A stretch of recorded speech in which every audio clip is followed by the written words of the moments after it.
Unity community, and welcome back to another official Unity live stream here on both twitch.tv/Unity and, of course, the official Unity YouTube page. My name is Jackson. I am one of your community managers, and it is my job to bring you the latest and greatest in live stream content on these channels. Thank you so very much for being here. It is our job to bring you content that will connect, inspire, educate, and entertain just a little bit. So it's great to have you all here hanging out. We have a fantastic show planned for you all. We're going to be diving into shader graph.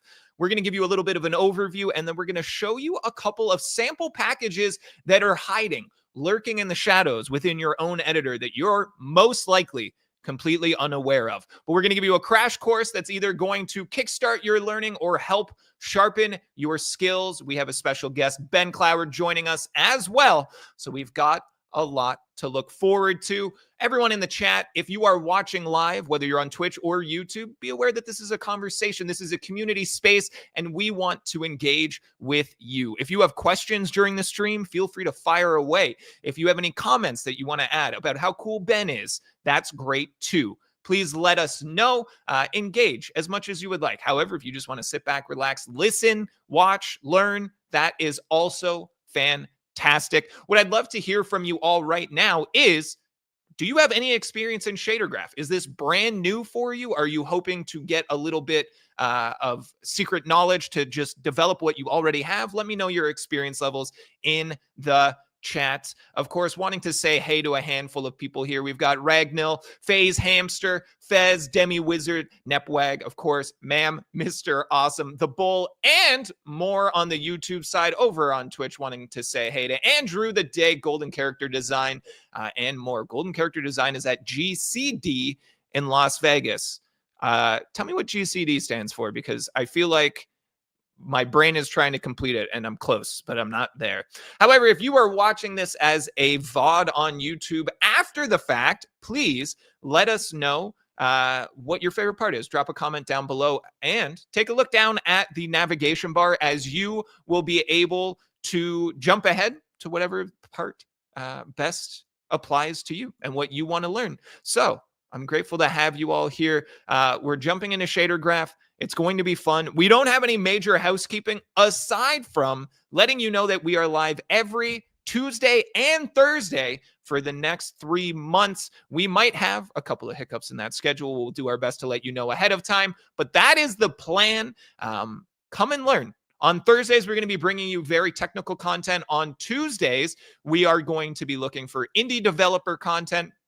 So if you joined us earlier in the week, we sat down with Emily Pitcher, creator of Lily's World XD, to talk about creating games that people actually want to play, taking your grand vision and honing it in and making it so that people really do want to play it, and learning from failures. She shared a lot of her story and shared about her journey so that you all could learn from her. It was a very, very fun conversation. It was very enjoyable. And we've got this stream obviously here, learning about shader graph. Next Tuesday, we'll be sitting down with the team from Phasmophobia. Ben Lavender, representing Kinetic Games, will be coming in to talk about how they build fear, literally, in Phasmophobia.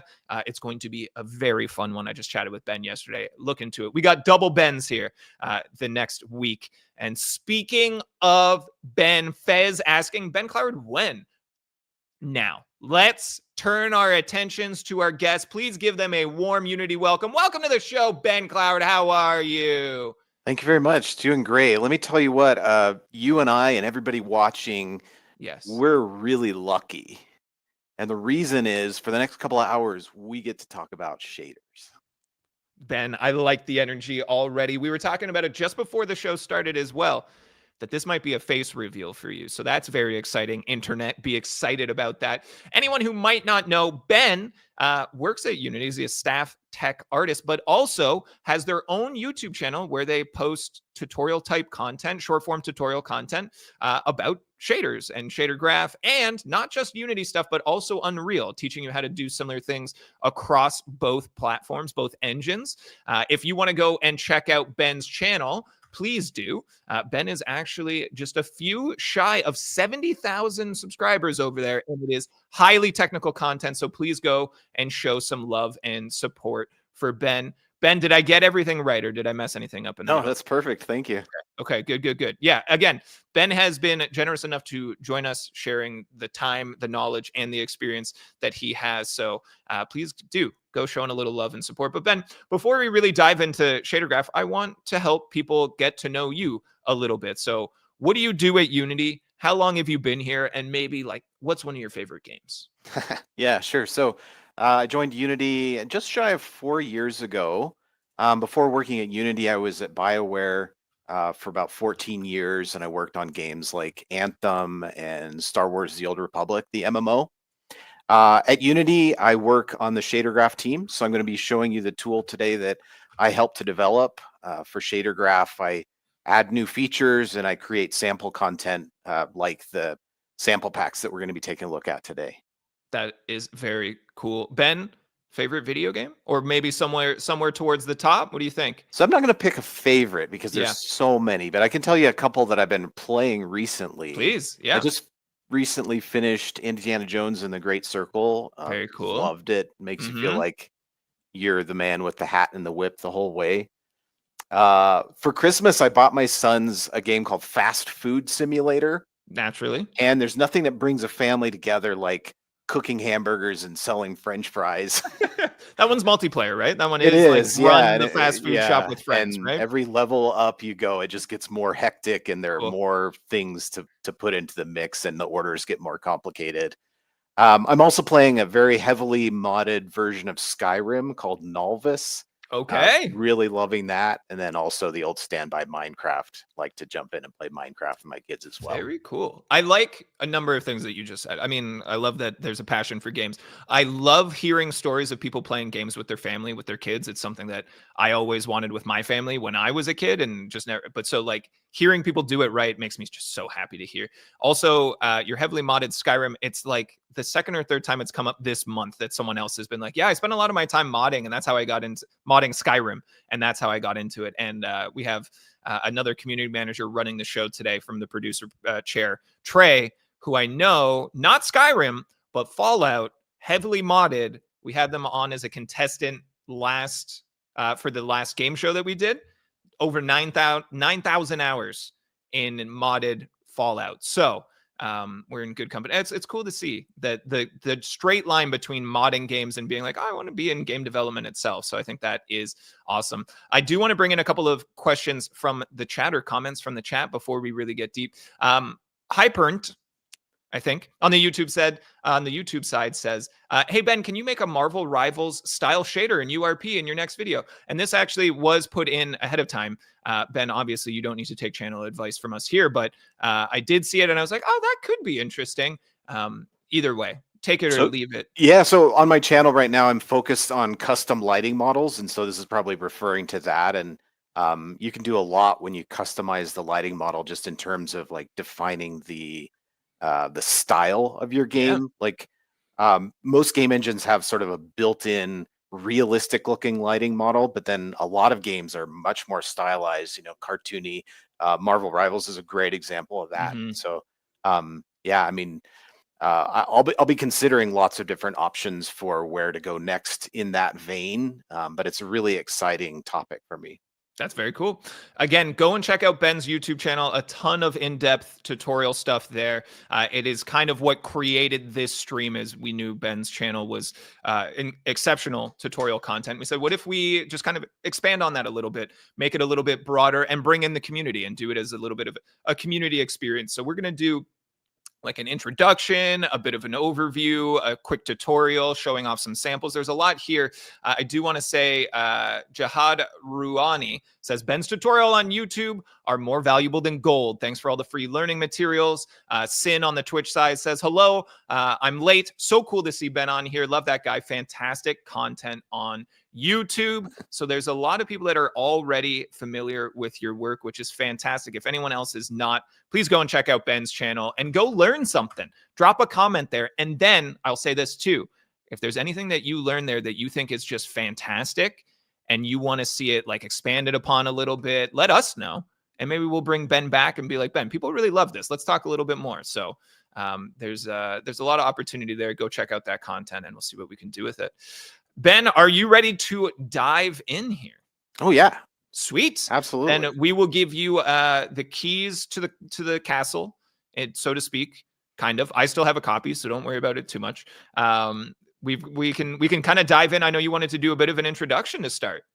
Yeah, so we're going to be talking about Shader Graph today. Shader Graph is Unity's node-based shader editor, and it enables artists and designers with no coding experience to design the appearance and style of a project, create really cool-looking materials, and post-process effects. So let's take a look at this scene that I've got here. I recently created this using Shader Graph heavily. So pretty much all of the materials that we're looking at here were created in Shader Graph. So I'm using Shader Graph for things like adding really tight detail to these rocks over here, adding the moss that's growing on the rocks, creating this particle system and this waterfall. This was created 100% in Shader Graph. And then also this animated water surface that you see down here with the foam. And then also under the water, I have decals that are creating the animated caustic patterns. And I know that, you're not getting great frame rate on the stream maybe, but this is all running at a really nice, smooth frame rate, thanks to the efficiency of Shader Graph. Yeah, I think it's important to note that, like, yes, there's multiple sets of compression as you're sharing with the stream, and the stream is sharing out to everybody. Yeah. YouTube and Twitch do their own, there's things. So it already does look quite stunning, but what I would love for everyone to do is just close your eyes, picture this 10% more beautiful, and then you'll be close. You'll be close.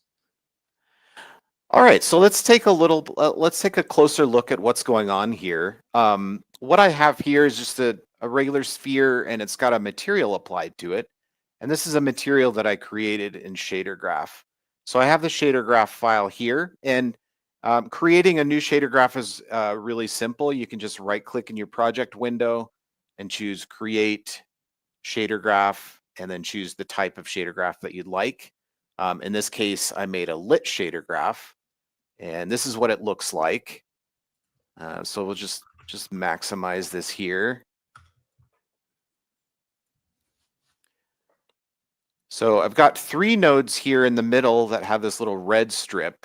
And these nodes are sampling the textures. So this node at the top is sampling a cobblestone's color texture. This one in the middle is set to be a normal map, and it's sampling the cobblestone's normal. And then this one is at the bottom is doing the masks. We have a mask that is the metallic or the metalness of the material, one that defines the smoothness, and one that defines the ambient occlusion. Over here, we have a little preview of what that material will look like. And then Shader Graph also has a couple of other windows that I can open up. This is called the blackboard over here, and I can create parameters that will then be exposed to the material level. And then our other window over here is called the graph inspector. And here I can change settings for the whole graph or just settings for the specific nodes. So yeah, go ahead, Jackson. I just had a question, and it's clarifying for myself and hopefully for someone else that might be watching, but I've heard this term ambient occlusion a lot. I pay attention to a lot of like visual effects breakdowns for movies and games and those types of things. How would you define ambient occlusion? So ambient occlusion is the way that an object shadows itself from the light that's coming in from the environment. So the light coming in from the environment is called ambient light. And if the object is bumpy, those bumps are going to occlude some of that light coming in from the environment. So for example, if we're looking at this sphere here, in between the cobblestones down here in the cracks, those areas are not going to be as visible to the sky. And so they will be darker because they're not receiving as much ambient light. So ambient occlusion is a texture that defines where on the surface it's darker because of that occlusion. Exceptional. Thank you. That was literally, I've heard the term about a million times, and I'm like, yeah, I have a general understanding, but that was like the most clear, succinct, direct explanation I've ever heard. It's fantastic. Thank you. All right, you're welcome. Well, let's go ahead and build ourselves just a really simple shader together so that we can see kind of how shader graph works. So what I've got here is just a simple grid texture with letters of the alphabet in case I forget them. And what I'm going to do here is what our final goal for this particular shader is just to add some distortion to this texture. And along the way, we're going to learn about modifying UV coordinates. So what I've got here is a UV node, and this brings in the UV coordinates of the object. In this case, we just have a really simple quad. A minute ago, I showed you that sphere. We could also map this material to the sphere. But basically what UV coordinates are is they're a way of translating 3D space into 2D. And if you think about like unpeeling an orange and laying it out flat, that's basically what UV coordinates are. So I'm passing my UV coordinates into my texture sampler, and that determines what my final shader is going to look like. So let's do a little bit of modification. We're going to change the UVs just a little bit. So I'm going to drag a wire out here, and we're going to use an add node. So I have my UV coordinates, and now you can see them in this preview here. Our UV coordinates go from 0 to 1 on the U axis, which is horizontal, and they go from 0 to 1 on the V axis, which is vertical. And I'm just going to modify them by adding some very small values here. So if I add 0.2 to my UV coordinates and then wire that in, now you can see that my grid has shifted over by 20%. And I can change this value. I can make it like 0.3, 0.4, 0.5, and you can see that each time I change that, it's moving my UV coordinates over slightly. So I'm just taking that UV value and adding a value to it, and it's moving horizontally because I've only added it to the U and not to the V. So if I wanted to change it vertically, I could add a value here like 0.2. Now we can see it's scrolling vertically instead of horizontally. So that's how to move UV coordinates around. We can move UVs with the add node. If I want to animate the UV coordinates, I can add a new node called time. And time will bring in a value that is just continuously incrementing. As long as I have the editor open or I'm running the game, time is a value that just goes up and up and up and up. And so if I take time and plug that into my add node, now my UVs are scrolling because there's a value being added to them that is continuously going up. That is hypnotizing in ways that I'm just stuck staring at it. All right. I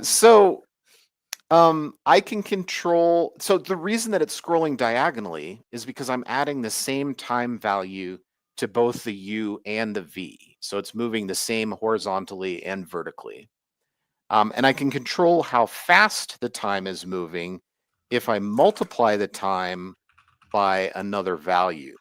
So here's my time node. I'm going to multiply that by a vector 2. And then I'm going to plug this into my add. So with my time, and right now I'm multiplying it by 0 here. And so you see it stopped scrolling because multiplying anything by 0 is going to result in 0, which means it's not going to scroll at all. But if I want to control how fast it's going, I can add a value here. So now the U coordinate is scrolling at a slower rate because I've multiplied time by 0.1. So I've slowed it down.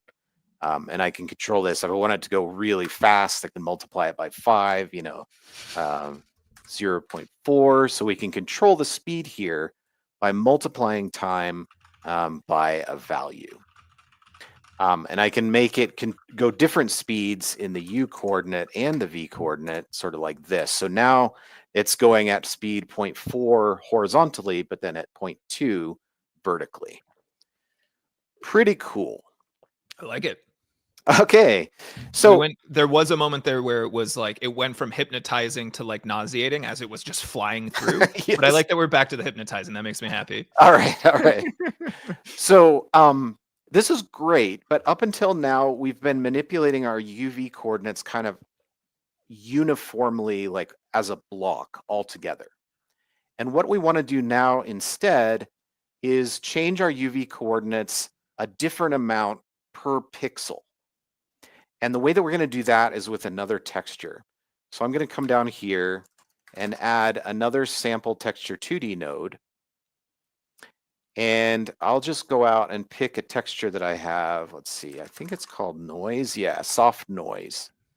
So this texture is just kind of a bunch of like random noise. And each of the channels, the red, the green, and the blue channel, have a different noise pattern.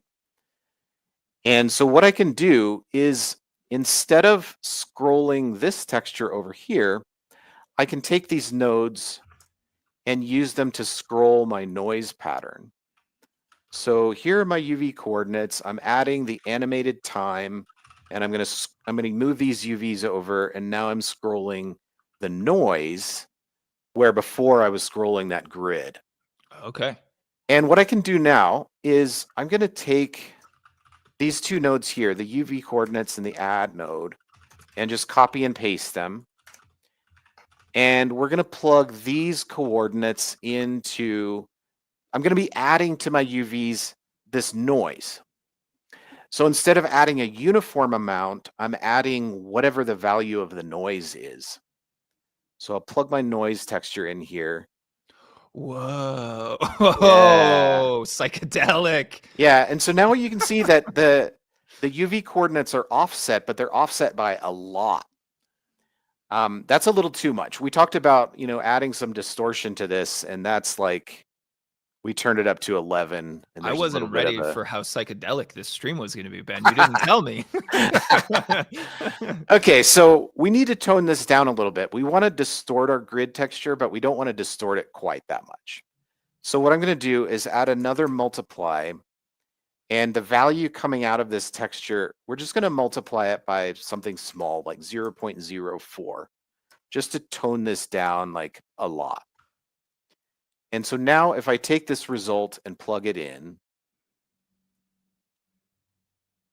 Oh, I missed a 0 here. There we go. Okay. So now we're just distorting it a little bit. And the reason it's distorting is because for every pixel, I'm adding just a slightly different amount of offset that I'm applying. Yeah, so that's pretty neat. No, this is great. I can already see it. And we saw people from the beginning. As soon as you started, they were immediately like, so this is how we make water. And it was like, okay, Yeah. like the more that we've done it, even like when it was fast moving, it's like, okay, in my brain, oh, that's river versus this is pond. You know what I mean? Like, Yeah. okay. I'm seeing it all come Yeah. together, Ben. I'm having a good time. I don't know if that part was clear. Nice. The problem with this is it's just a little bit too simplistic. Like it can be pretty cool, but if you stare at this long enough, and especially, let me just change this. I'll set it to 0.4. Now this texture is just scrolling in one direction. And if we sit and watch this, we can see a repeating pattern, which is not great. A repeating pattern is not something that you want to have in your game, right? And so what we're going to do to break that up is I'm going to take this whole chunk of nodes here and just copy them and paste them. So now I've got two scrolling textures. Let's say we're going to scroll this one by 0.3 and 0.12, something like that. And then this one, we're going to scroll by 0.15. I'm just thinking of random numbers here. Okay, I was going to ask if there's like nothing a rule of thumb special here. about these values. Let's do like 0.23. Okay, so now we've got this texture that's kind of scrolling in that direction, and this other texture that's scrolling in that direction, right? And we could even, so they're kind of going in relatively the same direction, but if I add a negative over here, we can make this one scroll like the opposite way. Wow. And then I can take the results of these two and add them together. And so now we've got like this really complicated interference pattern going on Mm-hmm. with the two textures scrolling in different directions at different rates. And with that, we can plug the result of that into our multiply here now. And now we've broken up that repeating pattern. And if we take a look at our preview window again, now we've got a distortion that is not repetitive because those two things are going at different rates and different times. And so if you watch this for a while, you can't really see the repetitiveness of it. I don't know why, but this is just it's so fun in my brain. I can't even put a finger on it. I do want to bring in a question, Ben, from Jihad Rouhani. Said, those nodes are red. Is that an indicator that they are performance intensive? That's a great question. Right? So right now, yeah. So we have this drop down up here called color mode. And the color mode determines what color this little stripe is on the nodes. So right now our color mode is set to category. And if we look at, so I'll hit the space bar here and bring up this list of categories. So we have artistic, channel, input. The red nodes, red color corresponds with the input type. So that means we're bringing in data from outside the shader. So like the UV coordinates, for example, we're bringing in from the mesh. Time, we're bringing in from the game engine. Sample texture 2D is bringing in textures from outside. So red in this case indicates the category that of the node. Okay, cool. And then blue is indicating math. So we're doing an add, we're doing a multiply. And the reason that we add those colors is so that if you're zoomed way out here, you have a whole bunch of nodes. You can just see like at a glance what nodes are coming in from outside the shader, what new nodes are doing math, that sort of thing. We also have, but to your point, the person that asked the question, we have another category in here called heat map.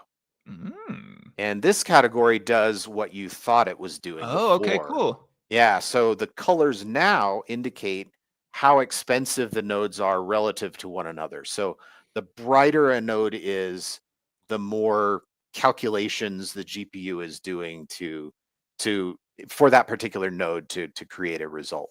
So for example, if I bring in the Voronoi node, this one's this really bright yellow color indicating, wow, this one's going to be pretty expensive. But then over here, we have some nodes like our UVs, our time, our vector 2. Those are black, indicating they're not requiring any calculations at all. Okay. Great question. Yeah. And like also 3 or 4 people in chat on both Twitch and YouTube are like, oh, that is a good question. Like crushed it. And that's why I like these kind of like the live stream atmosphere, right? It's like, if you do want like really specific, straight to the point tutorials, go check out Ben's channel. However, if you want to come and kind of have this moment where you can ask questions and learn together and hang out with fellow people that are working on similar projects or looking for similar information, this is a live stream community spaces. It always makes me so happy to have these kind of moments. Sorry, I digress. Go ahead. All right. So as you might imagine, Shader Graph is a very deep tool. And I'd really love to be able to show all of it on our stream today, but it would take a lot longer than just the couple of hours we have. So instead, what I'm going to do is show some resources that you can use to learn Shader Graph yourself. So I once heard it said that if you want to keep something secret from the Unity community, all you have to do is put it into the asset manager or the package manager. Sorry about that. Package manager. Yeah. And so unfortunately, our sample content is hidden in that super secret spot called the package manager. And if you don't tell anybody and you're really secret about it, I will show you where to find that now. So if we come up here to the Unity editor, and I apologize, the text on these menus is going to be really small, but hopefully you can find it anyway. If you come up to the window menu and you come down here, there's this item in the window menu called package manager. So we're going to open up package manager, and there's this whole list of packages that you have in your project. And if you select the shader graph package, by default, you're going to have the description tab selected, and it tells you kind of what shader graph is. But if you switch over to the samples tab, here, you're going to see this list of sample packages. And what I'm going to show you today is the last three packages here on the list: the node reference sample, the feature examples sample, and the production ready shaders sample. One of the feedback items that I received from the community is, hey, shader graph as a tool works really well, but as a creator, if I create a new shader and I come into it, this is what I see. Like, it's just completely blank. And how do I get started with that? If I want to learn shader graph, this is kind of intimidating. My canvas is completely empty. I need somewhere to start. And so what we've provided with these samples is a way to help people get started learning. So let's first talk about the node reference sample. By the way, if you want to add these samples to your project, all you have to do is hit these import buttons over here on the right. I've already imported these three packages, and so right now they say import, but in your project, they're going to say import, and you just hit that, and it will bring all of the sample content into your project to explore. And so for the node reference sample, the node reference sample is kind of like an encyclopedia entry for each of the nodes in the graph. So again, if I hit the space bar here, it's going to bring up the menu. And if I already know the name of a node, I can search for it. Like we already searched for the add node, the time node, that sort of thing. But if I don't know the node's name and I want to find it, I can hunt for it by category. So I'm going to expand the math category here. Let's say I want math basic. Here's a bunch of nodes in here. But all I get is the name of the node. And what I'd really like to see is a description of that node, maybe some examples that I could kind of see visually to know what is this node doing. And so the node reference sample is exactly that. So let's take a look at a couple of examples. So here's the content that came in for the node reference sample when I imported it. It's under assets, samples, shader graph, and then your version number, and then here's the node reference sample content. And if you take a look closely, these folders here match the categories that are in our menus. So it's really easy to find the node that you're looking for. So let's take a look at some examples of these. In the shader that we built just a minute ago, we used a node called sample texture 2D, and it was red, meaning that it's an input. So we come into our input folder, and here are all the nodes. And so we can just find the one that's called sample texture 2D and open it up. And so it's a shader graph, but it's not meant to be a shader. Like I said before, it's kind of like an encyclopedia entry. Okay. So instead of just providing just a text description, it actually has a bunch of visual examples. So here at the top, we have the node itself, and then some descriptions of the inputs to the node, and then a description for what the node does in general. And if we zoom out here, you can see that, just like I said before, we have a color map, a normal map, and a mask map texture. And we're kind of showing, hey, this node can sample all these different kinds of textures.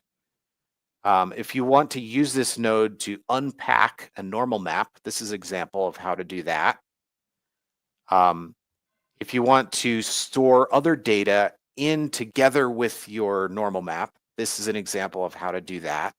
And so basically, just kind of generally, for every node, almost every node that's available in the library, we have a graph like this that explains what the node does and shows a whole bunch of examples of how to use it. So let's take a look at a couple of other examples of this. Here's our time node. This one's really flashy because time animates all over the place. So we've got our time node and a description of what the time node is bringing in. And then we've got a whole bunch of examples of what you can do with it. We already took a look at scrolling. Using time together with fraction makes a looping pattern. Using time we can use the sine time output of the time node to create a wave. So you can see that here. This is getting brighter and then dimmer and then brighter again and then dimmer. So it's just like this constantly rolling wave. Here's an example of how to make a bouncing pattern. So we pass time into the sine node and then we add absolute. And so this one's going to get dark and then it's going to bounce back up and get dark and bounce back up. Here's something more interesting. You were talking about something that's mesmerizing. Oh my God, is it ever? Zoom into that and you can get all the mesmerization you want. Ben has just collectively hypnotized everyone watching this video and now has access to her bank accounts or something nuts like that. Yeah. All right. So this is just a lot of fun. It's a whole bunch of examples. Here's an example of how to create ripples using the time node. And one of the really neat purposes of this node reference sample set is that it's just good for inspiration. You can pick any random node in the library and open it up, and here's a whole bunch of examples of how you can use that and ideas for what you could put into the next shader you're going to build. So just a whole bunch of cool things you can do with the time node. All right, so we talked about the add node already. Here we are using the add node for scrolling UVs, and here we are using it to change the range of a set of values. So we take our UV coordinates, and the U coordinate makes a gradient, and then we add 0.5 to it. So instead of going from 0 to 1, now it's going from 0.5 to 1.5. Pretty simple stuff, but it's a good way to learn how these things work. Here we have another node that's called DDX, and it's allowing you to do derivative math in the shader. So here's an example of how to use the DDX and DDY node together to bring out the facets of an object. So if you feed DDX and DDY the position of the object, it's going to give you the facets of that object like this, and you can create the face normals of the object. And then here is an example of using the DDX and DDY to manually create the derivatives that select which MIP map to sample. I know I'm getting a little bit more advanced here, just kind of skipping over the middle part and jumping right to like your PhD. I do like seeing like, here's, if you have all of the knowledge and experience and go through the steps, if you do the work, here's like what you can accomplish at the end. And also I like the sound of MIP maps. So. All right. So one more example. Another mathematical operation is called a dot product. So we have add and subtract and multiply and divide, but then there's another one called dot product. And you might wonder, like, what the heck does a dot product node do? And so there's a description of what a dot product is and what it does. In this case, this under the, and a lot of the graphs here have this section here where it says under the hood. And what this is showing is if you were to break into the dot product node and look inside it, this is the math that it's doing under the hood. Okay. So we just take the vector that's coming in, split it up, and multiply. So we have two vectors coming in, actually. We split them and then multiply the x and the x, or in this case, it's using r and r. By the way, this RGB stands for red, green, and blue. You can also interchangeably use X, Y, and Z for these values as well. So we're just multiplying the first component by the first component, the second component by the second component, the third component by the third component, and then adding the results together. And that's what a dot product does in a very technical way, or way of describing it. But then we come over here and we can say, well, what can you do with that? Well, if you do a dot product between this value here and a texture, you can turn that texture from color to black and white. So that's one really cool use of a dot product node. Another cool use is you can use it to select which channel of a texture you want to use. So here's a channel, here's a texture with a bunch of channels, and I've done the dot product between that texture and this vector 4 here, and I put a node, or I put a 1 in the first channel, which means I'm selecting the red channel here. But if I were to change this and set it to 1 here, now I'm selecting the green channel. So I can use a dot product node to allow the user to choose which channel of that texture they want to use. And then here, this is a really cool example. This is how you do diffuse lighting. I have the normal of the surface, which the normal of the surface is basically just what direction is my surface facing. And then I have my main light direction, which is like what direction is my main light pointing in. And if I do a dot product between those two vectors, wherever they're parallel with each other, the surface is going to be bright because the surface is facing the light source. But if they're perpendicular to each other, it's going to be dark because the surface is facing away from the light. And the dot product is what tells me that relationship between those two vectors. All right, and all of this information is available in the node reference sample. So if you open this menu and you see a node in here that you don't know what it does, let's go into interpolation. Maybe you don't know what the inverse lerp node does. Classic lerps. Yeah, you can come down here and say, well, I'll come to my math category. I'll scroll down and find inverse lerp, and then I'll just open that up and you'll have a graph just like this with a description, a bunch of examples. And the idea here is we're trying to help people, figure out how to use the tool. And then also hopefully provide some inspiration for your next shader and how you can use these nodes in interesting ways. No, I think this is great. And you to add on to it, like, this is a resource that, like, we're so glad people are here. But if, as Ben kind of started to describe these things, you started to get a little bit overwhelmed. We have a number of people discussing like the advanced math that's actually happening here and fully understanding those concepts. You can go and explore these at your own time and your own pace. I did want to bring in, it wasn't exactly a question, but people kind of asking like, the difficulty with some of the shaders, the complexity of the math behind the scenes. Even with shader graph, if people don't understand the theory, it could be hard to learn. Someone else followed up saying, I wonder if Ben has any recommendations for basically advanced math topics that would be advantageous to understand to kind of come back and apply to shaders. Any? Yeah, I think the best answer to that, and this is how I learned, you just learn by doing. I think it's best to just jump in and think of something simple that you want to try to accomplish and do your best to figure that out. And if it's not working, you can post something in the forum and say, hey, I'm trying to achieve this, and this is what I have so far, and I don't know how to go to the next step. I answer people's questions in the forums every day. And so I think it's best to just jump in and try things. And you can use reference material like this to look up the basics to see what individual nodes do and how they work together. But if you have an objective in mind that you want to achieve and you just start wiring nodes together, like if you were writing code, and you wrote the code wrong, it wouldn't compile and you wouldn't know what to do to fix it. And that's hard, but shader graph is meant to be user friendly. So you can wire pretty much any node with any other node, and it's not going to slap your wrist and say you're wrong. It's just going to give you results that you didn't expect, right?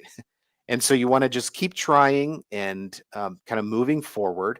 Also, there are a lot of videos available. And that kind of brings me to the next example that I wanted to show, which is the feature example sample. So let me show you that. So, while you load that up, Ben, I do want to let everybody else know as well that continue to ask these questions. If we find an opportunity to kind of like, as we're wrapping up, or hey, while we're talking about it, I can bring in those questions. However, I am kind of earmarking a number of these for some Q&A to kind of end the stream. So if you do have questions about shader graph, about Ben in general, or Ben's YouTube channel, which you should definitely go and check out, feel free to ask those questions, and we'll do our best to find an opportunity to answer them all. Jackson, you're plugging that so hard. We gotta, we're here to support each other. That's what we do. We want to be good partners. Yeah, I appreciate it. So let's talk about the feature example sample, which is this next one that I wanted to cover. There are a lot of really popular shader techniques that you might have heard of that you want to try in Shader Graph. For example, the Spider-Man game is really popular right now. And if you climb up the side of a building as Spider-Man and look in the windows, those windows are using a feature that's called interior cube mapping. And there's really actually nothing inside the building, but they're able to fake the appearance of an interior using interior cube mapping. And that's something that you can do in Shader Graph. So you might have heard of techniques like that and just kind of be like, that's what I want to do, but I have no idea where to start. And this kind of gets back to the question you asked a minute ago. How do I figure that out? And the feature example sample is a sample that I put together by just brainstorming like all of the coolest features that I could think of. I had a ton of fun with this, by the way. And I just made all of those things and put them into this sample. So if there's something you're curious about, I want to do parallax occlusion mapping, or I want to make the water animate like you saw at the beginning of the stream on the surface of that lake. How can I do that? Well, if you import this set of samples into your project, you can take a look at all of those. So let's open up the scene. So I'm just going to come in here to samples, shader graph, the version, feature example sample, and then scenes. And we'll open up the URP version. And so what this is it's just a giant collection of dozens of things that you might want to do in Shader Graph. This is very cool. You've shown me this before, but so we're going to explore it briefly. But Ben, did you also create this? Yes, all the samples that I'm showing you today, this is coming from me. I had some help from a bunch of other people, but I'm one of the main contributors to this content. Very, very cool. Okay, so if you select this first item here in your hierarchy panel, that's going to bring up this description of the project over here in the inspector. And you can use this to navigate the project. So there's a description of the samples. And then here there's a drop down and you can see all of the different samples that are available. And if I pick one, it'll jump me right to it. So I'm going to pick interior cube mapping and it's going to jump the camera right to that selection. And here I can see like a very simple cube and it has windows that I can look into and see their interiors. So let me just maximize this so that we can get a good view of everything. It's going to take a minute to save first. Okay, so if I zoom in a little bit and then rotate this cube, you can see if I'm looking in this window here, it looks like there's an interior inside this. I'm going to call it a building, but it's actually just a cube. It's a simple example. But it looks like there's a room in there, and there's really not. If I switch to wireframe view and then zoom out, you can see that this is just a straight up cube. And so we're using the shader to fake the appearance of interiors. And the nice thing about the way that this sample is set up is here I have a description of the sample itself, but if I want to look at how the shader works, I can just click right here and boom, here's my interior cube mapping shader. And it's just that easy. Like you can take the nodes here, copy and paste them into your own shader, and you've got the effect. And you can pull this apart. There's a kind of complicated subgraph going on here that creates the UV coordinates. But the nice thing is, like, I've done this for you. Like, you don't have to reinvent the wheel and figure it out. Like, you can just come in here and here's your shader and, use it for whatever you'd like. So let's take a look at another example. We're going to look at the parallax occlusion mapping example. So I'm going to pick that one from the menu. By the way, you can navigate this yourself. Like you can move wherever you want in here. I'm just using this drop down because it's convenient. But what I've got here is another cube. All there is here is a cube. Like there's no actual surface on this thing. But if I select this material, I have a drop down here that allows me to switch between the different modes. So if I pick normal, Oh, it's going to take a minute to compile there, but what you can see here is normal mapping is pretty cool. But if you look at it kind of at a glancing angle, it looks just a bit flat. mm-hmm. But then if I drop this down, I can pick parallax mapping, and parallax mapping adds a little bit more depth to the surface. So as I'm moving around, you can see the cobblestones look like they're kind of pushing out of the surface. But if I look at it at a really sharp angle like this, it kind of falls apart. And so we have a third option, which is called parallax occlusion mapping, which is really realistic looking. I mean, this is like super convincing that they're actual cobblestone shapes on this surface.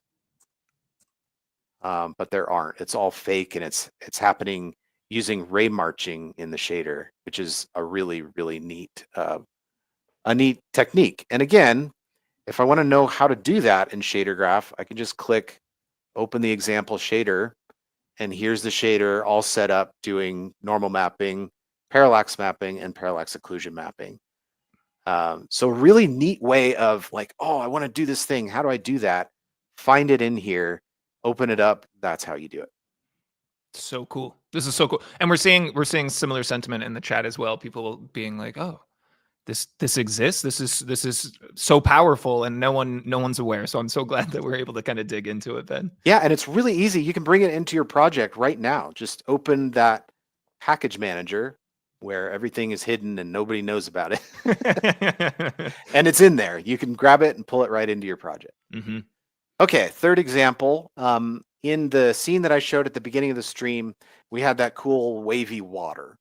And if you want to see how to make those waves, I can choose the Gerstner wave example. And here I have a plane that is animated. I'm using the vertex shader to offset the vertices here so they're moving in a wave pattern. If I select this object and go to my wireframe view, it's a little bit more obvious what's happening here. I just have a couple of waves that are moving across the surface and adding together to create this really neat, like rippling water effect. And again, if I want to see how to do that, I can just open the example shader. And I have a couple of subgraphs here that are called Gerstner waves. So each of these individual nodes here is creating one wave. And then I'm just adding the three of them together with these nodes so that they crisscross each other, kind of like that distortion was doing that I showed a little bit earlier. But in this case, instead of offsetting the UV coordinates, they're actually offsetting the vertices, the positions of the vertices. So if we take a look at our scene here, we have, dozens of these examples, a couple of different ways of doing reflections. Back here, we have a triplanar projection example.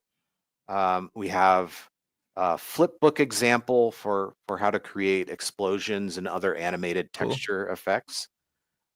Here's a flow mapping example that allows you to make a surface look like it's flowing in a bunch of different directions. What else do we have? Some procedural shapes and patterns here. Here's how to do a couple of different kinds of detail mapping. Yeah, so this is just like a really rich set of all kinds of different features that you might want to do in Shader Graph. Here's some examples of how to create a particle system in Shader Graph. I especially love this one. Most people might be familiar with VFX Graph or Suryukin, I think it's called, the built-in particle system in Unity. But you can actually create your own particle system right in Shader Graph if you want to. So here are some examples of how to do that. Oh, and then lastly, down here, this is kind of what the person a little bit earlier was referring to when they talked about the Marvel Rivals style, the visual style. Yeah. So these are some examples of how to create custom lighting models in Shader Graph. So this one, it might look like the built-in physically based shader, but this is actually built in Shader Graph itself. Here's one that is simplified. There are a couple of reasons you might want to change the lighting model. One of them is because you want to make it cheaper. You want to figure out how to, if you're making your game for XR or a low-end mobile device, you want it to run faster. If you make your own lighting model in Shader Graph, you can remove features so that it runs a lot faster. And the other reason you might want to do that is so that you can stylize it. And this is an example of where I've taken the shading on the surface and chopped it into, we'll call it posterization or quantization. So instead of it being a nice smooth gradient, it's this, it starts looking like cartoon paint lines, right? So here's an example of how you can customize the lighting using Shader Graph. That's so rad. And so a lot of your content is going through, correct me if I'm wrong, because it was a quick skim of your channel, but is going through specific styling of these custom shaders, correct? Yes. So That's really just cool. last week, I published a video on how to create a film noir look. Cool. Just this morning, I published one that makes your scene black and white, but wherever you place point lights, inside the radius of the point light, it colorizes the world. Cool. So these are some really unique and interesting things that you can do when you're using Shader Graph to control how the lighting works in your project. I wonder if we could do a series, and Ben, now I'm just spitballing ideas. This doesn't have to go anywhere, but where we pick a game or a scene and we're like, hey, can we recreate that on a stream? Yeah, Can we let's recreate that dissect as a shader? I think that would be really fun. Yeah, that would be. Okay, so that is the node reference sample, the feature example sample, and the third sample that I want to show you is the production ready shader sample. And the way that we're going to do this, so the process that I went through when I was creating this production ready shader sample is, and this is the scene that I showed you a little bit earlier. We had a hack week last year. And I spent that hack week. This is something cool that we do at Unity, by the way. We take a week and we're like, think of a project that's super cool that you've always wanted to do and just spend a week and do it. And I absolutely love that about Unity, by the way. But I spent my week building this environment. And I brought together like all the information that I understand about building environments from previous games that I've worked on. So I created rocks and water and terrain and trees, and some of these assets I brought in from other sources just because I didn't want to spend a lot of time in the week building assets. I wanted to assemble them to make an environment. But I put all the cool shader examples into this thing. And then I was like, wow, I'd really like to share this with people. And I thought, well, I can release a package of sample content with the shaders that I use to build this environment that are just ready for people to use. And so that's exactly what I've done. And that's what is in the production ready shaders sample. So we'll open that scene now. So I'm just going to come to samples, shader graph, production ready shaders, scenes, and we'll open this one up. And I'm just going to maximize this here so we can see what's going on. And again, this is similar to the feature example sample where I have kind of a museum style layout of all the different shaders that are available here. And if I just kind of zoom back here, you can see that I took all the shaders that were available or that I'd made for that waterfall scene, and I kind of dissected them and laid them all out so that you can see what we have. So here I have a bunch of decals or decals, whichever you prefer. What do you say? I say decal. Me too. Every time I hear decal, I'm like, come on. Yeah, that's it. That's a United States pronunciation. Yeah. Another big one, because we're Canadian, is mobile, like mobile and mobile. We say mobile. Mobile is another one. Yeah. Right. And then any like iteration of that, hostile. Anyhow, I did a lot of traveling in my 20s. I spent a lot of time in America, and I've just noticed these small nuances. Whatever. Ignore me. I'm here. Okay. So on this particular platform, what I've got is decals. And So this is a decal that projects a material. So I have got my cobblestones material and I can project it on, if I turn on, let's see. Yeah. So you can see I've got this box here, and whatever intersects the box, that's where this material will be projected. I have another one here that is for water caustics. So I can project these water caustics on anything. And this is how I did the caustics that were under the stream. I used a decal like this. Here's one back here that makes surfaces look wet. And so I could just place this decal anywhere I want and it makes things look wet. And then here's one that's similar, but it has like water streaming through it. So if we switch back to our scene over here, you can see over here, like behind the waterfall, this is that decal that I'm using where the water is like streaming down the rocks. So cool. And then over here, I've got the material decal. So I'm able to take the mud from the ground here and throw it up there on that rock because I'm using a decal that has mud mapped to it. And then obviously here are the water caustic decals. So I've basically taken all of the pieces that I put together to make that environment and I've laid them out here so that you can see we've got, water streaming decals, water wetness decals, water caustics decals, and then materials that you can use to apply material like terrain materials, for example, up onto other objects. So we have decals, and then here is the section where I've created terrain detail materials. So I have some clover, some ferns, and there are two kind of really important features for these kinds of objects. You want them to blow in the wind, and that's happening in the shader. So I'm animating the movement of the wind in the vertex shader. And then you also want these kinds of objects to look like they're translucent, like light is shining through the backs of them. And so those are two things that the shader is doing. And if you want to see how, you can open up that shader and take a look at how that's done. I have some sort of like broadleaf undergrowth objects over here. And then over here, I have my grass. It's so captivating. I'm just like, even the wind and the ferns, we had people see Strawn on Twitch calling it out, and I'm just staring. I'm drawn in. This is beautiful. Oh, thank you. Really glad you like it. Mm-hmm.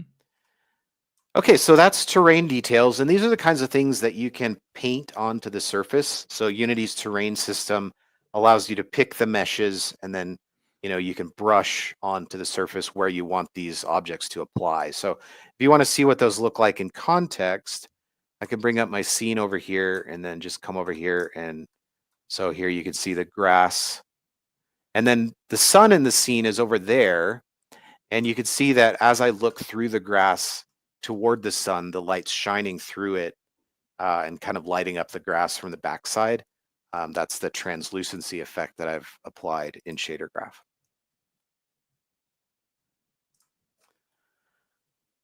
I feel like I'm learning so much. Ben, I'm sitting here just like, I need to learn this tool. So maybe in addition to getting you to create specific shaders, maybe we do a series where I just sit here and you coach me through everything. And I want to learn now. Genuinely, like, it's so fun to be able to be a part of these tutorials and these types of live streams, because I end up finding them so inspiring. And I hope that our audience does as well, because literally leaving this, I'm like, I want to learn this tool. This is so impressive. This is so cool.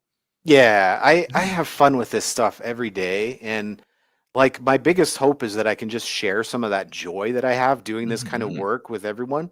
Honestly, if this is something that you're interested in, download these samples and take a look, because I'd love for you to have some of that same feeling of creation that I get when I'm making this kind of stuff. So here is a rock shader that I put together. It does simple base textures, but then it also blends in some larger normal maps and macro detail. It blends in micro detail, and then it also blends in color projection and moss projection. So if we come back here and take a look at this moss, you can see that the rock has moss on top. But then if I rotate the rock, like whichever direction is up, that's where the moss is going to be projected. And you don't have, it doesn't have to be moss. You can put sand on it, or you can put snow on it, or, you can make it wet. You can do all kinds of things using this rock shader. And then over here, if I zoom in kind of close, you can see that this one has raindrops on it, and it's got little rain ripples dripping down the sides and that sort of thing. Yeah, so that's my rock shader. And then here I have some examples of the water that I had to create for that scene. So for the little pool that shows up underneath the waterfall, this is one where I've taken that example of the waves in the feature example sample and kind of moved it further. I've added the waves, but then I've also added reflections and refractions and foam and all the rest to this so that you can use it for a little animated pool. Here's an example of a shader that you could use for a lake.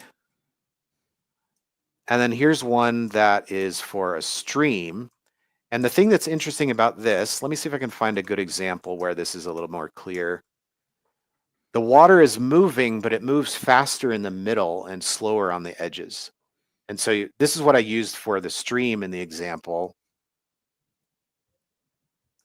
If we come over here to our stream, I don't know, there's a lot going on in here, so it may not be super visible, but this stream moves kind of quick in the middle, and then the further toward the edges of the stream you get, like the slower the flow is moving.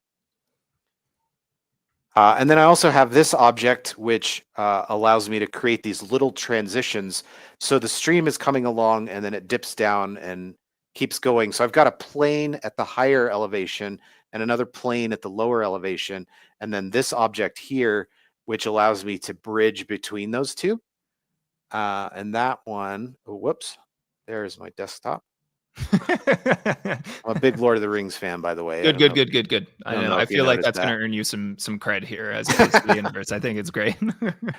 My computer name is Thranduil, for those of you that... I think mine's Starscream. Actually, my work laptop's name is Starscream, which is a Transformers reference. It's fine. So there's that waterfall object. And if I switch into scale mode, depending on how far apart the objects are, I can just scale it vertically, and then it changes the lower elevation, so I can raise and lower it to match where the water is in the base, or in the next tier down. Okay, so that's a couple of examples of water. And then over here, I've got weather effects. And this is not something that I didn't show off in the scene that I've been showing you, but I really like weather effects as well. So I decided to include these in the sample. So here you can see my typical cobblestones material, but in this case, it's got a puddle, and the puddle has rain ripples, and then it's got drips and drops happening here. And if we look at the sides, I don't know how obvious this is going to be. Yeah, that's really subtle, but there are some little drips that are dripping down the sides as well. Whoa. The attention to detail on this, Ben, is just incredible. I do have a question from me. Sure. You said you put this together in a hack week. This was all done in 1 week, or you did the scene and then you circled back to create this in a week? Because that's just... So I had some elements of the scene already, and then I did most of the assembly of the scene in a week. And then afterward, I decided I wanted to share it with people, so I turned it into this examples. And, laying out all this, like the little plinths and descriptions of everything, that took maybe a month or two. That's a little bit more work to get everything organized and documented and all that kind of stuff. But cool. The scene itself, I assembled most of it in about a week, which is, it really goes to show you, like, Unity's really amazing. And then so here are all the assets, right? I've got them laid out, and there's kind of like a description of the various features. But then I've also got something going on back here in the back. And what this is a step-by-step tutorial of how to take all of those assets and then, just a little at a time, bring them in and arrange them so that they build a nice scene at the end. And so if we follow these steps, I'm just going to switch back to our nice little camera view here, because I can pick the various steps. So the first step here is to sculpt the terrain. So you're going to use Unity's terrain tool to raise and lower and smooth out the terrain to make this look the way that you want. And in this case, I just made a little indentation that represents the stream. So that's step one. And then we'll move along in step two. You paint the surface materials on the terrain. So the forest has this mossy ground. And then a little bit closer to the river, it has this like rocky area. And then there's mud along the bank. And then right in the river itself, I've got these like nice kind of cobblestones material. And then let's move to the next step. The next step, I just added in a plane and applied my river shader to it. And you can see like now it's starting to feel like it's coming to life because it's got this nice animated water added. And then so in my next step, I'm going to put in the waterfall meshes. So here's the water plane here. And I can just kind of like move that up and down to get it positioned to where it needs to be. And then here in the middle, I have my little waterfall mesh. Right. Which looks like that. And it connects like the upper plane with the lower plane. And then my next step is going to be to add rocks. So I'll just take my rock assets here. Some of them are scaled smaller, some of them are larger, and just kind of scatter them all throughout the stream. And then I'm going to add water decals. So you can see right here, this is where the caustics pattern starts. So before that, I haven't had any water decals. But then you can also see I've made the banks of the stream look wet with that wetness decal. And it kind of helps to make the water feel like it belongs in the environment instead of just that it's kind of sitting there. So if we look at it over here, you know, now that you've seen the wet version, if we look at this, it's like, oh, well, that doesn't really fit in the environment. Does that make sense? Yeah, absolutely. So we add those decals in there to add a little bit more realism. And then I've added some reflection volumes so that we can get the water actually reflecting the environment. So if we look here, you can see that it's reflecting this this hillside up here. And that's done with Unity's reflection volumes. And then I'm going to add detail meshes. So I'm adding in my little kind of broadleaf undergrowth plants, my ferns, and then my grass and my clover to just kind of help fill things out and make it feel like a more natural environment. So those are all the steps in my process. And, you know, coming over to the end here, I have a nice little pool with the rocks and the terrain materials and the detail meshes, you know, all kind of coming together to, you know, make a nice little, the result of all these steps. And all of the assets to make this sort of thing are available in the sample pack. So, you know, it comes with what you need, including the shaders and the meshes and the textures, but also a quick little tutorial here to kind of show you step by step how to put all these things together to make something beautiful. This is awesome. And I'm seeing people in real time while we're doing the stream going in and installing the package or importing the package and going through it themselves. Some people actively helping each other, kind of tech support, getting it, finding it. Some of the shaders aren't loading, those types of things. It's so cool to see. It's great. This is an incredible resource. I love the way it's laid out for just every step of the way. Self-discovery, reverse engineering, seeing something at the end and figuring out how to make it, and then starting at the beginning and going step by step through it all. I feel like in terms of a learning resource, this is incredible. And as you said, the best kept secret, the fact that it is actively available. You don't even have to leave the editor to make this happen. To get all of these learning resources is just absolutely incredible. So everybody, I highly encourage you. And I know you already are all curious about it and inquiring and looking into it yourselves, but go and check this learning resource out. It's absolutely, it's unhinged just how thorough this is. Thank you so much, Jackson. I really like to learn on my own, and having an asset resource like this that I can, you know, do on my own time. It's like, oh, it's a college course on shaders, but like I don't have to go to class. I just like fire up my Unity editor and there it is. I do have one more thing that's part of this sample that I didn't show yet. And that is, let me just fly over here. And this is something that I hope will be useful to people. So I mentioned a little bit earlier that when people open up Shader Graph, it's just like a blank canvas. They don't know like exactly what to do. And a lot of our users have said, oh, let's see. Yeah, here's our blank canvas, just as an illustration. A lot of our users have said, well, so I'm already using the lit shader that's built into Unity. That's probably like our number one most common shader that people use. And the lit shader is written in code. So now I'm just going to fly back over here. I just want to show you this example. So what I'm going to do here really quick is come over here and apply this material here I created with the lit shader. So I'm going to apply it to this sphere. And this is the interface that people are so used to looking at. And it has all the different maps that you can apply. But let's say that you wanted to add a feature to the lit shader, like the rain, for example. I want to take the lit shader as it is now and just add that rain effect to it. How do I do that? Well, if you come up here, and so here's my universal render pipeline lit, showing that's what the shader is being used. If I hit this edit button here, it's going to show me this, like if you have Visual Studio installed, it'll do this. It just brought up shader code.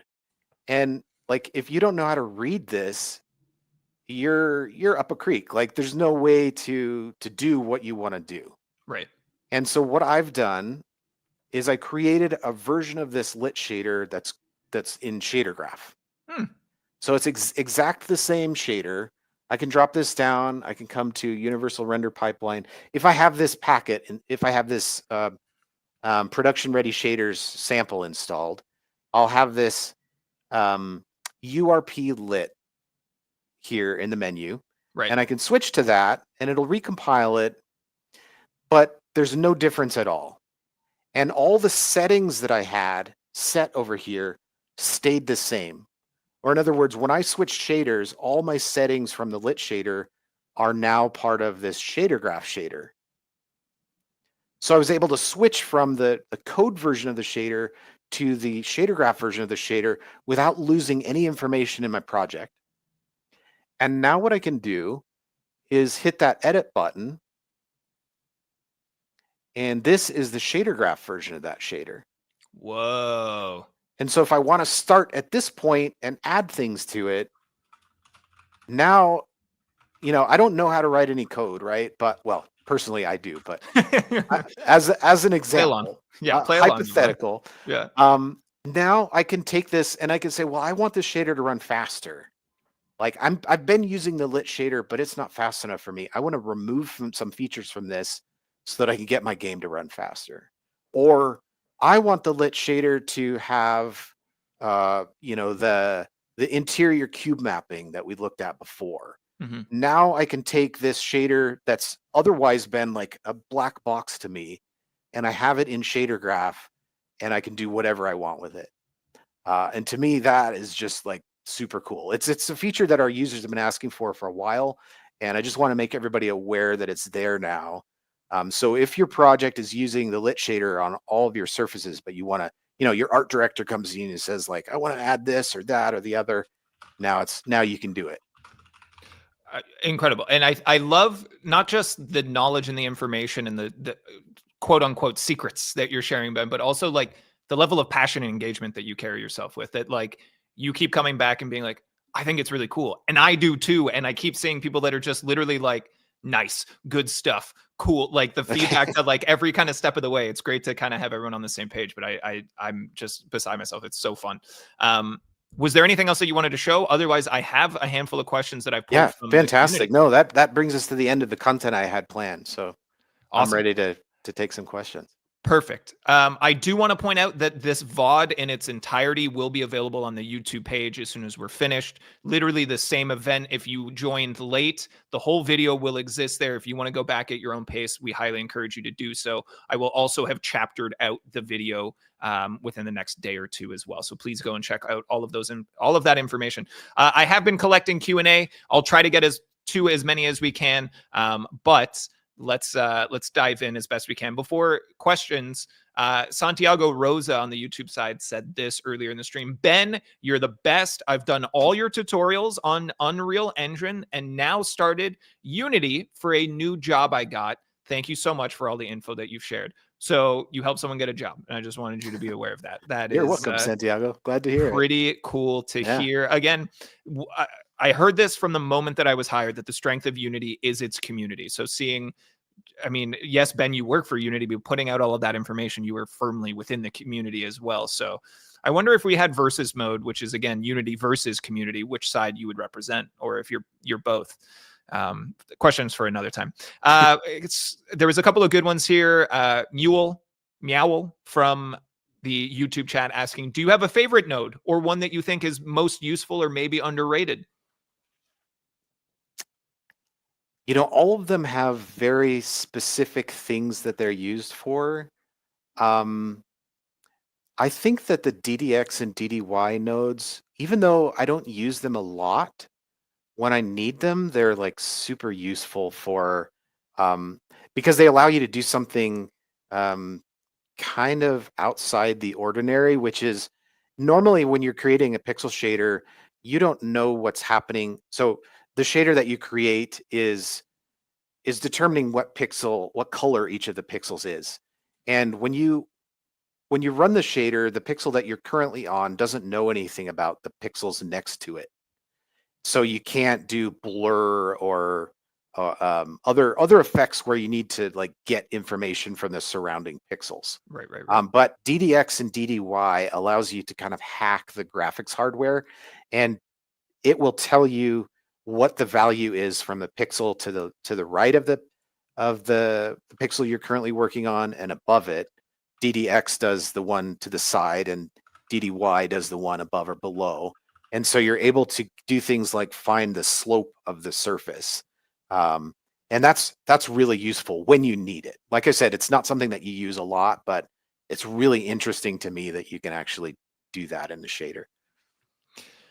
There's been a number of questions that I think I can just kind of summarize. A lot of people inquiring about URP versus HDRP, and other people inquiring about, hey, is there access to similar tools for mobile-ready shaders? Any of those types of things. Is this really specific? Are there other opportunities for people to learn depending on what they're using? Yeah, so all the content that I've showed is available for both URP and HDRP. I've been showing it in URP today, but you can, so let me see here. Do you want to share my screen again? Yeah, we can definitely pull that up. If we look in the scenes folder here. Hold on one sec. Trey, can you thank you. There we go. Okay, so here is the feature example sample. Here's the scenes folder.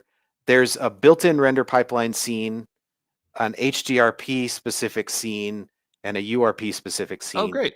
So these shaders will work in all the pipelines, but there's a specific scene for each pipeline so that you can take a look at them like in their own pipeline context. And if we come down here again to production ready shaders, scenes, there's the HDRP scene and the URP scene. Awesome. So the content packs are made to be like as widely compatible as they can be. Just to talk about the different render pipelines, and we don't need the view anymore, Trey. So thanks, Trey. It's really important if you want to make your graphics like as high end and as visually stunning as you want to be able to do it, especially if you're targeting like high end PC hardware or the latest generation of consoles, to have an engine that supports you in that. And that's what the goal of HDRP is. We're trying to provide, the most realistic graphics we can possibly do. And in some cases, even more realistic than the current generation of consoles can do. There are some settings in HDRP that are just crazy expensive, but they provide you with some really amazing visuals. And then it's also a second goal. There's another group of people that want to be able to publish their game on as broad a platform as possible. They want to be able to run their game on low-end mobile, all the way up to PlayStation 5, and have it be flexible enough to cover that entire Right. base. That's the purpose of URP. We've created a render pipeline that targets basically everything. And it does lack some of those like super high-end features, but that is in pursuit of flexibility. Mm-hmm. And like I was talking, I talked a little earlier about custom lighting models, and URP is flexible enough to allow you to control exactly the way the lighting is behaving. So you can create the, crazy film noir look, or the, the toon shading, or, to stylize your game. And HDRP, because it's focusing the much more high-end graphics, its lighting model is very integrated. And so it's not designed to be editable, because if you edit it, like by nature, it's no longer realistic. If you're changing it, then it's not, shooting after the most realistic graphics. So we have these two different pipelines because we know that we have people with different goals, and we want everybody to be able to achieve what they want. No, I like that. Thank you for the additional context as well. I think that's great.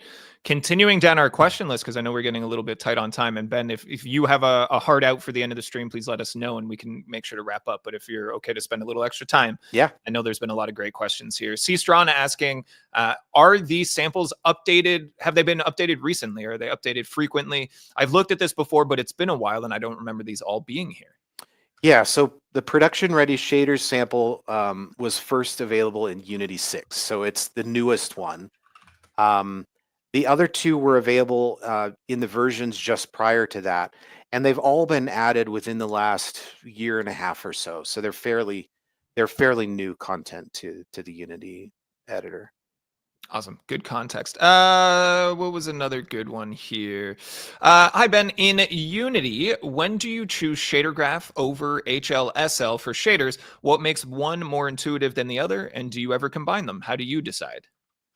Yeah, that's a good question. When I'm writing shaders in code, I find that I'm kind of more focused on, do I have a closed bracket for my open bracket? Do I have, a semicolon at the end of my line? Like, there's a lot of nuts and bolts coding kind of stuff that I'm more focused on. And that puts me sort of in my analytical brain, which I don't necessarily like for doing creative work. Mm-hmm. And the thing that I find about working in a tool like Shader Graph is that because I'm not having to think about the syntax of the code, I can focus more on the visual effect that I'm trying to achieve. At the end of the day, all of this is math, and it's using math to make art. But the more that you can get the technical parts of it out of the way and allow the user to focus on the creative parts of it, the better, or the more beautiful things you could create, because they're thinking in terms of, the results and the content, rather than, oh, I typed float 2, but I meant float 3. I hope that makes sense. And so I like using Shader Graph because it allows me to stay in my creative brain and think about the parts that are coming together to create the results that I want, instead of like focusing on like making sure I have enough spaces in my tab and things like that. Yeah. Awesome. Another one from YouTube. Jared says, these shaders are really impressive. Is this level of quality something that's realistic for a solo slash indie dev to learn and achieve? Or is this more of in the realm of a technical artist career path? Is this something that a solo dev could pick up, learn, and execute on? Yeah, that's a very interesting question, and it kind of hits on some like philosophical type stuff. It really depends on where you want to put the emphasis for your product. If you're a solo developer, you can really go down a rabbit hole with graphics, and you can spend all your time making something that looks beautiful, but it may not be fun. And so if you're just a solo developer, you may want to figure out a way of spending less time on your graphics. And I'm kind of surprised I'm finding myself saying this, but it's absolutely true. A lot of the most popular games by solo developers are games where they've found a way to stylize the graphics in such a way that they don't require as much time. And the developer is able, I'm thinking of like Stardew Valley, for example. The developer is able to spend the time, thinking about the relationships between the characters, and I want to make the gardening aspect of the game fun, and I'm going to make the graphics just pixels. So if you're by yourself developing a game, you may want to find a way to minimize the amount of time you spend on the graphics so that you can spend more time making the game fun. Because at the end of the day, that's the most important thing. On the other hand, if you want to make your game beautiful, we're providing samples like these to give you a leg up, to make it so that you're not reinventing the wheel. All the effects that I showed today, you don't have to figure out yourself. You could just import the samples that we're providing, and there they are. They're done. Like you just figure out how to stitch them all together. And so hopefully, what I'm showing and what I'm giving will help to, like I said, you could spend a lot of time on graphics, but I'm really hoping that some of these assets will reduce that time. Incredible. Yeah, certainly. Looking at, again, this question list, being considerate of time, Golden Character Design on Twitch earlier in the stream said, you mentioned that this is great for people without programming skills. If I'm new to shaders and shader graphs, but I am a programmer, not a program, I hope not anyways, no one can be sure. I am a programmer. Is this tool and approach the best way for me to learn, or should I consider the more coding focused approach? In that case, I would say like whichever you're more comfortable with. For a lot of people, typing out code is a little bit intimidating. If you see a page full of code, it's just like, oh no, I can't handle looking at that. And in that case, shader graph is a great way to get around that, because you can get the same results and let the computer write the code for you under the hood, and all you have to do is think about what you're trying to achieve with the nodes. On the other hand, if you're totally comfortable with code, that route is absolutely appropriate as well. Both methods are achieving the same things. Calculating lighting, you're passing the light vector and the surface normal into a dot product, and then saturating the result. You can write that in code just as easy as you can create it with nodes in the graph. And really, it just depends on what you feel more comfortable with. Thank you. And great questions, gang. I again have been collecting them throughout the stream, asked some when they were applicable. We won't have time to get to all of these, but I'm very grateful that you guys are asking, that you're engaged, that you're curious. And if you have follow-ups, please go and check out Ben's YouTube channel. Lots of more opportunities there to interact with the additional learning resources, the content, and also Ben has his own comment section. So if you feel excitable, you can ask them there. Though, Ben, you did mention earlier that you do often pay attention to our discussions page and try and hop in and provide a little support when you're able. So everyone go and check out those as well. I do want to bring in a question from the legend, The Bull on YouTube. Any tips for how to come up with ideas for fun new shaders? Just link random things together and see what happens, or are there good places to start? Yeah, some of my inspiration, like I get inspiration by playing games, and a lot of times, people around me that are watching me play will get really frustrated. Just like playing Indiana Jones and the Great Circle, for example, I'll just like go up to a wall and stare at it and try to figure out like, what are they doing here? And my son will be pounding on the desk saying, "Dad, like, what are you doing?" Yeah, I get inspired just by looking at what other people are doing. Also, just like going out and touching some grass. No, honestly, like examining things really closely in the real world is some of the best inspiration. And a lot of times it's a little bit discouraging, because if you look at reality, it's like infinitely complex. And you have to, like, if you find something like the blades of grass, for example, I spend a ton of time staring at grass and looking at like when the sun shines through it this way, what does it do? How does it look from the other side? What does the translucency look like? You come up with something like that. You see it in nature and you're like, well, I want to make that in a shader. And you kind of break it down. You just say like, well, it has these 4 characteristics and it has thousands of other things that are impossible for me to achieve right now, but I'm specifically going to try to do these 4 things. And then you open up Shader Graph and try to figure out how to do those things just like a little at a time. It's great. I love getting inspiration from, I'll go on a camp out and just like spend 30 minutes staring at the water and trying to analyze like what are the ripples doing when they hit a rock, where is the foam forming?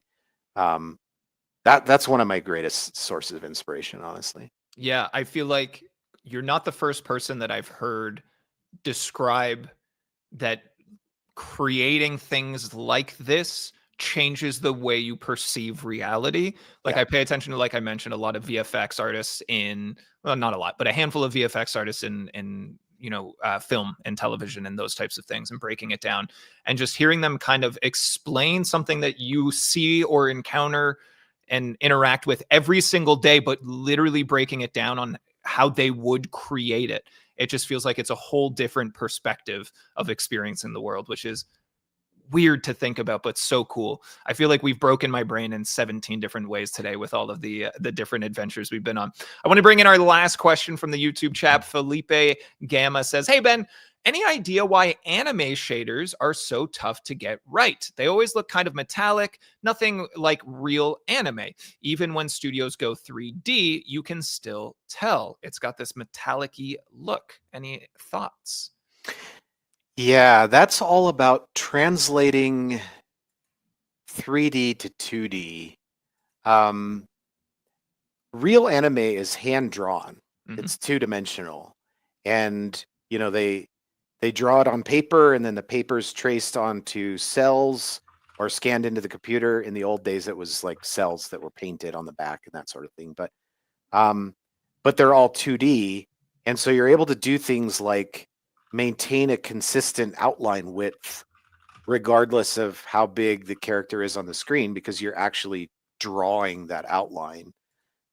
It's a challenge when you have a 3D world and you're trying to imitate what that 2D drawing looks like because it's not a drawing, it's a 3D scene. And so you run into all kinds of problems like, well, my character moves away from the camera and the outline gets thinner, but I want the outlines to maintain their line width. So I have to figure out some way of compensating for the size of the character on the screen versus the width of the outline.